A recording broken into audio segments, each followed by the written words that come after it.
सभी को प्रणाम, अनंत अनंत आभार। आप सभी का आज के स्वाध्याय में हृदय से स्वागत है। परम पूज्य गुरुदेव, परम वंदनीय माता जी, माँ आनंदमयी को हृदय में धारण करते हुए आज का स्वाध्याय आरंभ करते हैं।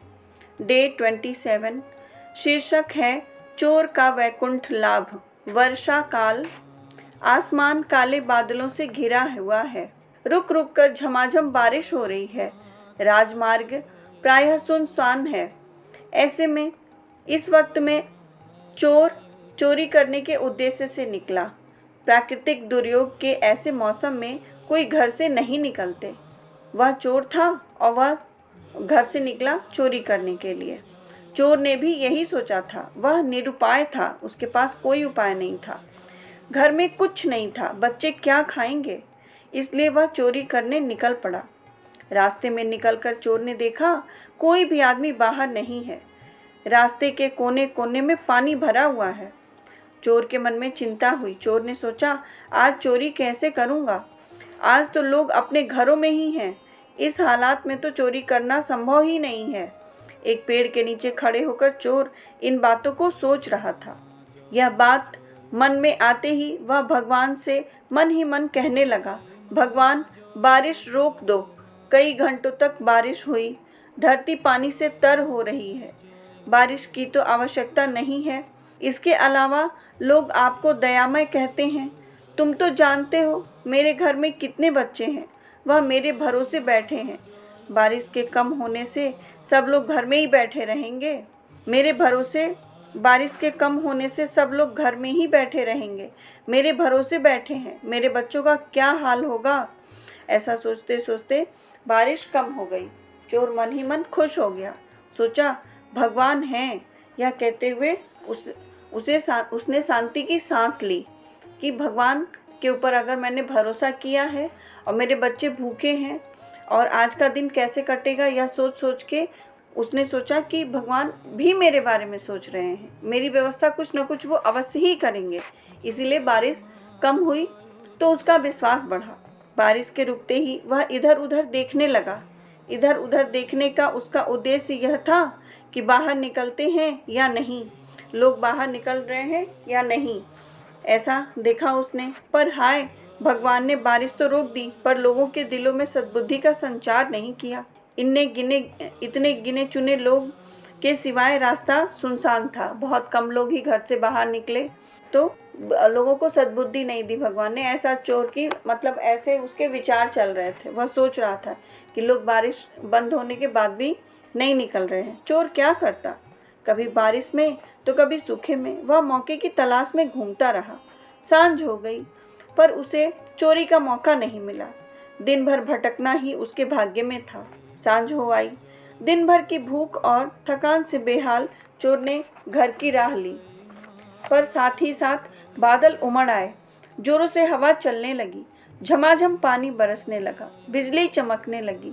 कानों के पर्दों को फाड़ती हुई बादल फटने की आवाज़, बिजली गिरने की आवाज़ होने लगी। कड़कड़ाहट, बिजली गिरने लगी। इन हालातों में खुले में रहना खतरे से खाली नहीं है। चोर आश्रय ढूंढने लगा। इधर उधर देखते ही उसने देखा थोड़ी ही दूर पर एक मंदिर है। दूसरा कोई चारा न देखकर चोर ने दौड़कर उस मंदिर में आश्रय लिया। अंधेरा हो चुका था, रात हो गई थी। चारों ओर घनघोर दुर्योग चल रहा था। उसके सामने घर लौटने का कोई उपाय नहीं था। अतः आज की रात उसे उस मंदिर में ही काटनी पड़ेगी, ऐसा उसने सोचा। जब तक कि वह यह सोच रहा था कि भगवान मेरी सहायता कर रहे हैं, मैंने उनके ऊपर विश्वास किया है, तो वो अवश्य ही मेरे लिए कुछ ना कुछ उन्होंने अच्छा सोच रखा होगा। क्योंकि मैं अपने बच्चों की भूख मिटाने के लिए चोरी के उद्देश्य से निकला हूँ। पर प्रकृति तो अपने ही स्वरूप में थी। आज बारिश भी होनी थी, बिजली भी चमकनी थी, सब कुछ होना था और वैसा ही हो रहा था। और इसी परिस्थिति में चोर बस इतना अब सोच रहा था कि उसे कहीं ना कहीं आश्रय मिल जाए, क्योंकि वह बारिश में कैसे रात काटेगा। रात हो गई, वो घर भी नहीं जा पा रहा था। तो उसे मंदिर में स्थान मिल गया और वह मंदिर में ही रात काटने के लिए चल पड़ा। मंदिर का फर्श पानी की बौछार से लबालब था। चोर ने एक कपड़ा लिया और मंदिर का पूरा पानी पोंछ पोंछ कर मंदिर को सुखाने लगा। मंदिर पोंछ कर चोर थक गया था। वह दिन भर का भूखा प्यासा था। थकान से उसे नींद आ गई। सोने से पहले ठाकुर की तरफ पैर न हो, यह देखने पर उसने देखा कि यह तो भगवान विष्णु का मंदिर है। वह इतना भाव रखा भगवान की तरफ कि भगवान के उस घर को, उस मंदिर को उसने पानी जो लबालब भरा था उसको पोंछ पोंछ कर सुखाया और भगवान की तरफ पैर करके ना लेटूं ना सोऊं, इस भाव से वह देखते हुए भगवान को सो गया और देखा कि वह भगवान विष्णु का ही मंदिर है। वह सोया था, मध्य रात्रि थी। अचानक आसमान फटा, बिजली गिरी। वह चाहकर भी उठ नहीं सका, उसकी मृत्यु हो गई। ऐसा मौसम था, ऐसा कुछ हुआ, क्योंकि वहाँ पे व्यवस्था तो थी नहीं, ना बिछौना कुछ था उसके लिए, ना कुछ ओढ़ने के लिए था और वह पूरे दिन थका हारा था, बारिश में भी भीगा था, तो उसकी स्थिति वैसे ही इतनी दयनीय हो चुकी थी। और उसके बाद मध्य रात्रि में इतनी तेज आसमान फटा, बिजली गिरी और उसकी वजह से वह नहीं उठ पाया और उसकी मृत्यु हो गई।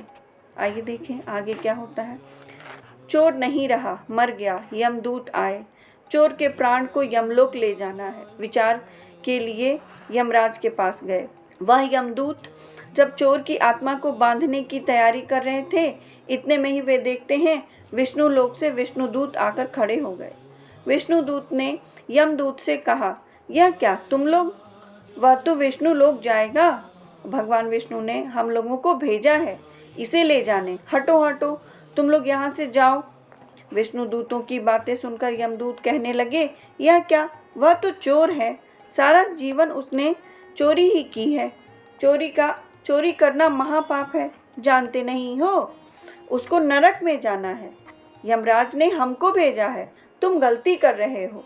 तुम ढूंढ कर देखो, कहीं और किसी विष्णु भक्त की मृत्यु हुई होगी, उनके लिए भगवान ने तुम लोगों को भेजा होगा। जाओ, जाकर ढूंढो। वह विष्णु के दूत थे, वे आए थे उसे ले जाने, क्योंकि उसने उसी मंदिर में उसकी मृत्यु हुई थी, उसने शरीर छोड़ा था। पर यमराज ने यमदूतों को भेजा था कि यह तो चोर है, जीवन भर इसने किया है चोरी और कुछ सत्कार्य तो किया नहीं है, तो इसका स्थान तो नरक में है। आगे इस तरह उनका वाद विवाद चलता रहा। विष्णुदूत कहते तुम लोग जाओ, यमदूत कहते तुम जाओ।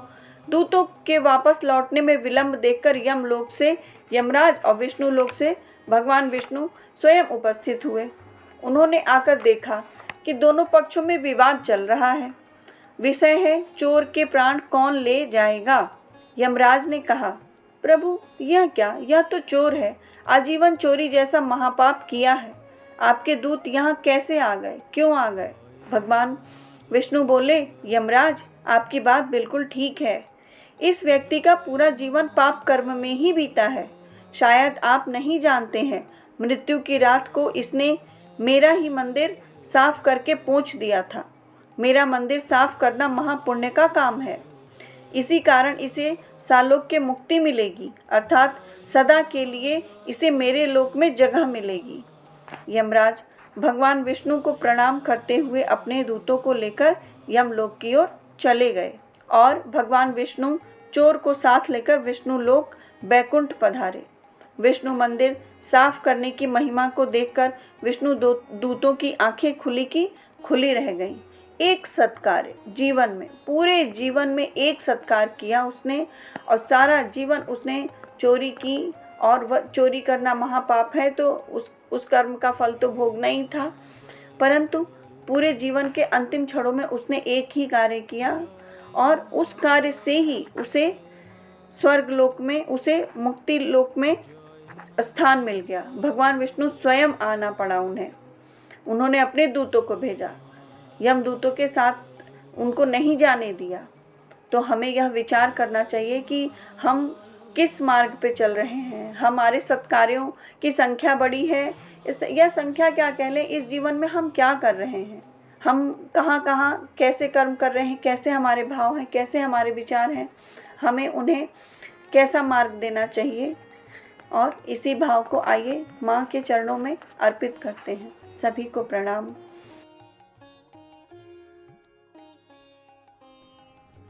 हमारे YouTube चैनल को सब्सक्राइब कीजिए और बेल आइकन पर क्लिक कीजिए ताकि आने वाली सभी वीडियो की नोटिफिकेशन आपको मिलती रहे। आप सभी को बहुत बहुत थैंक यू।